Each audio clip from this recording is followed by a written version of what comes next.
Mınakey жақында ажылық сапарын uyuşturuğu möөнөтү дагы келип калды. Ажыга барчу жарандарыбыздын. Анан кийин ошол боюнча сиздерден толук маалымат алып, кандай уюшулуп жатат, бай 2020-жылдагыдай проблемалар жокпу, коррупциялык элементтерди жок кылдыңыздарбы деп ошол боюнча эле сиздерден маалымат алайын деп чакырдым. Кудайга шүгүр, мына пандемиядан кийин 2 жыл катары менен ажылык болбой калды эле. Былтыр болсо Саудия мамлекети апрелдин 20-сында ошо 1 айга жетпеген учурда уюштургула деп квотаны берген. Шашылыш биз урушуну түзүп, убактылуу республикалык штаб түзүп, 2766 кишини алып барып, аман-эсен алып келгенбиз бардыгын. Ошондой бир 5 айда кылына турган нерсени 1 айга жетпеген учурда. Анан быйыл барганыбызда министрликте министр багы жакшы уюштурдуңар деген баа берди. Анан бизге 6000 квота берди. 6110 багы штаб кызмат кылгандар менен бирге. Быйыл болсо ошол эле убактылуу республикалык штабты түздүк. Анын ичинде 6-7 министрликтен өкүлдөр бар, ведомстволордон жана аалымдардын кеңеши болуп отуруп 30 кишиден турган. Ошолор баштан аяк чечет. Быйыл дээрлик бир 70-80% иштерин бүткөрүп калдык. Жылын ошондой тытыш болуп, авиакомпаниялар деп Саудия мамлекети же Саудиянын авиакомпаниясы, Кыргызстандыкы деген эле талап бар эле. Быйыл болсо аны кат жазып отуруп, 3-чү мамлекет азыр Кувейттин авиакомпаниясын тандап алдык. Анткени баягы конкуренция болгон жерде арзан болот экен.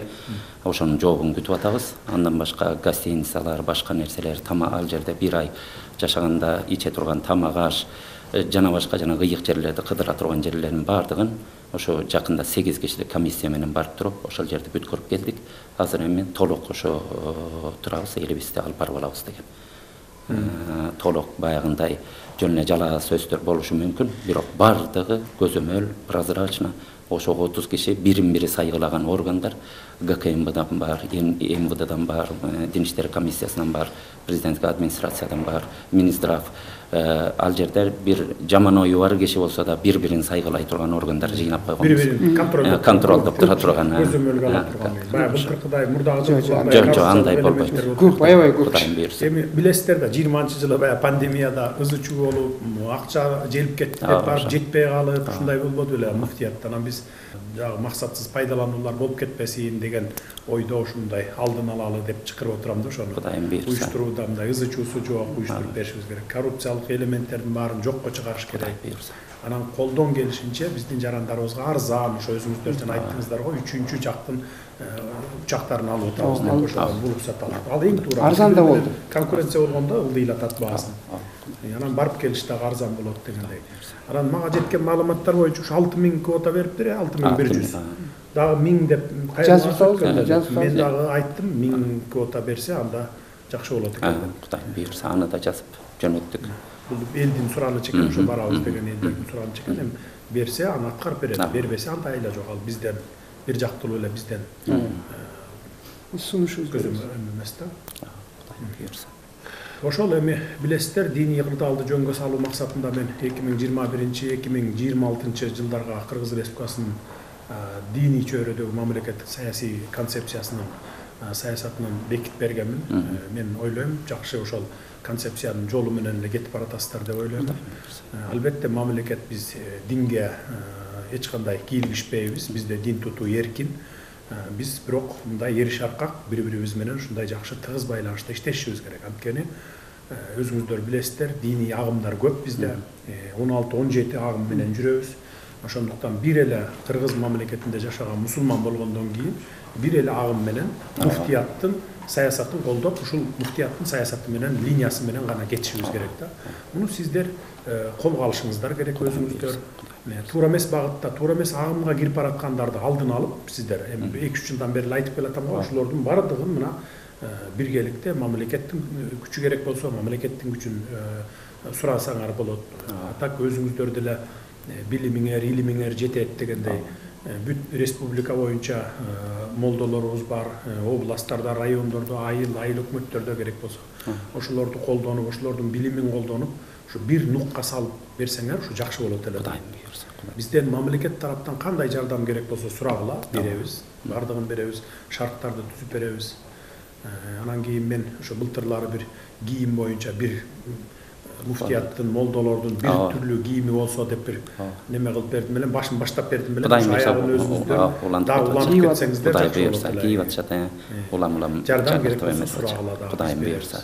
Так, сиз иштериңизде кандай жаңылыктар бар, эмне кемчиликтер бар, кандай жардамдар керек айтыңыз.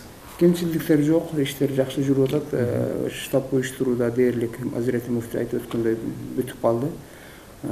Мурункудай штабтын жетекчилигинде да 100 киши барчу экен. Биз ал дагы былтыр билесиз токтотконбуз, 14 киши менен барып, ашыкча кишилердин исрапкерчилик кылып элдин акысынан бара бергенин токтотконбуз. Мурда 100 киши бар. 100 киши. Быйыл болсо 30 кишиге токтолдук. 30 кишиге токтолдук, 30 кишиге жоопкерчилик алып ошо кишилер 70% кыскарткан экенсиздер, да? Антпесек андай туура болгон. туура болот. Жана жогоруда айтканыңыз концепциянын алкагында Ханафи мазхаб боюнча жерлерде Кыргызстан боюнча Азирети муфтинин тапшырмасы менен окуулар жүрүп, бир типтүү саясат жүрүп атат. Биз толугу менен жардам берип атабыз кишилерге. Мыйзамда көрсөтүлгөн тартиптин баардыгын биз дайыма колдоп атабыз.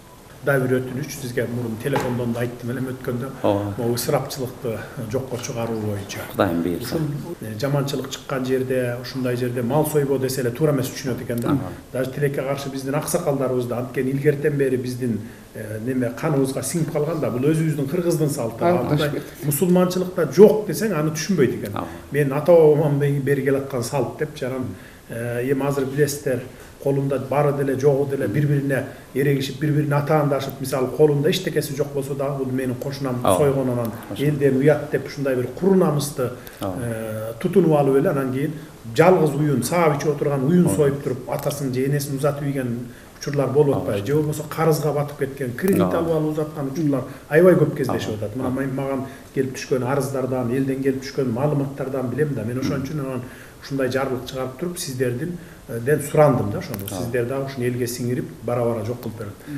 Мал сойбой, кан чыгарбай кое коюш ал башка улуттардын салты дегендей түшүнүп барат. Диндин түшүнүгүнөн терең билим берүү, терең айтып жеткизсе, анан кийин ошондой элдер дагы түшүнүп, мындай оңолот эле да.